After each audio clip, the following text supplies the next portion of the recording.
What's up, boys and girls? We are live, and the 49ers are in the Super Bowl. Never a doubt, baby. I loved Kittle's comment of they had us in the first quarter. Not gonna lie. Oh, feels good to be back, baby. Feels good to be back. I'll tell you my favorite, as I've got to digest it a little more. The craziest thing to me of the weekend of those two games is the fact that it was Brock, I would argue, using his legs and Lamar not, and the Ravens not rushing, that got us the W and cost them the win. Yeah. Like Brock ran when he had to, and they were big yards. I mean, he ended up rushing for 48 yards, but seeing him go when he did, those were game-changing runs.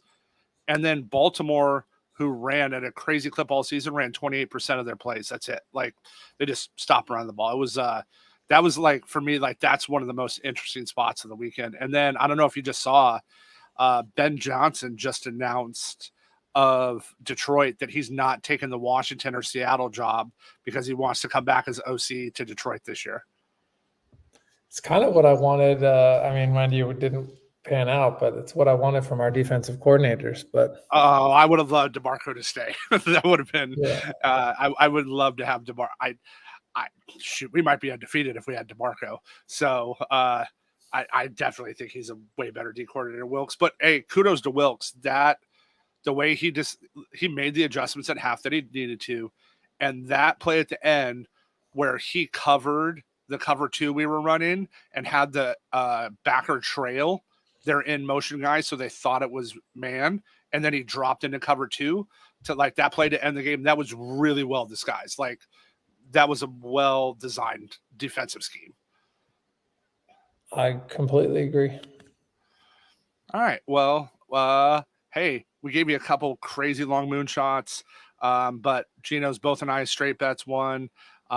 So we were up a unit and a half last show, and we're back. And my moonshots today is from Betalytics, and I just like the math on it. They list the true line to Scotty Barnes' first basket being plus 420. We can get it for plus 550 today. It's got a pretty good hit rate on it. So we're going to give our friends at Betalytics a shout out and go with Scotty Barnes' first basket today at plus 550. Sticking with the Betalytics theme. Wow, they're getting our whole show.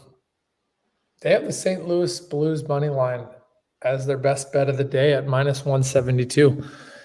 But this is minus 138 on Bet Openly. So the gap there is insane. That's 34 points, guys. That's nuts. So if you like it at minus 172, you got to like it at minus 138.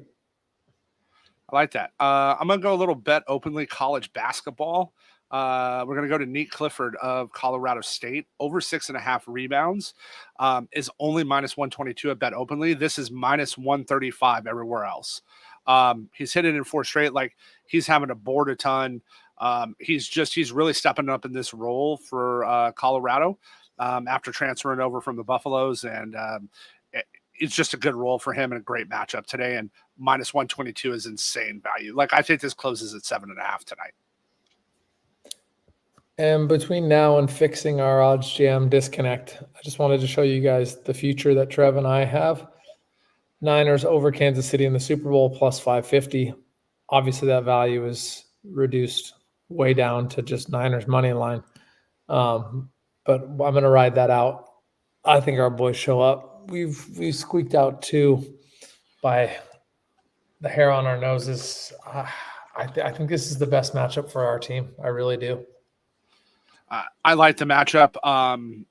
KC also lost one of their D linemen in that game, right, towards ACL. It's a big blow for them. And I like how we match up here. I get Mahomes, right? Everybody doubts we continues to get it done, but one of the things I've seen so far, right, is everybody saying all this money's on KC, but they're not moving the line, right? So the books are doing it, and they just took, I saw right before we came on, one of the books just took their first $1 million bet, and it was on San Francisco money line at -120, and the lines didn't move. That's how exposed they are. So that's cool. They're balancing it out. Yep. Yeah, I thought that was interesting. So then we're going to go down to a little NBA today. Our bet openly prop play of the day, Josh Hart of the Knicks, over 8.5 rebounds is +117 at bet openly. This is just mispriced today. Julius Randle's out for a few weeks for the Knicks. And in this matchup tonight, Hart's going to start. We model him close to 10, and to get this for plus money, it's great. We have the true line at -101. And that's what it is. It's, even money -101 at other places. It's +117 at bet openly. That's just massive value. Like, you're giving me 17 points and I have the model over, and it's plus money. Sign me up. Those are my favorite kind of bets. Because for me, this is just them not getting adjusted with him having to take on this role. My Degens, this is the Niners Super Bowl lightning round where Trev and I gloat for the next 2 weeks until our boys smack the Chiefs. Trev, I'm going to hand you that mic for the moonshot. All right, moonshot. Scotty Barnes, first basket from Betalytics, +550. Betalytics, best bet openly bet. They have the St. Louis Blues -172. We have it -138. Big value. My bet openly college bet today, Nick Clifford of Colorado State, over 6.5 rebounds is only -122 at bet openly. This is -135 and up everywhere else. We'll be riding out, no hedging. Niners over Kansas City, Super Bowl. Trev and I gave that out at +550. Bring that one home, baby. Yeah, I love the value on that now. And then our bet openly prop play of the day, Josh Hart of the Knicks, over 8.5 rebounds is +117 at bet openly. That's just a ton of value for a guy that has to start with Randle out. All right. We'll see you boys and girls tomorrow. You too. Later, bro.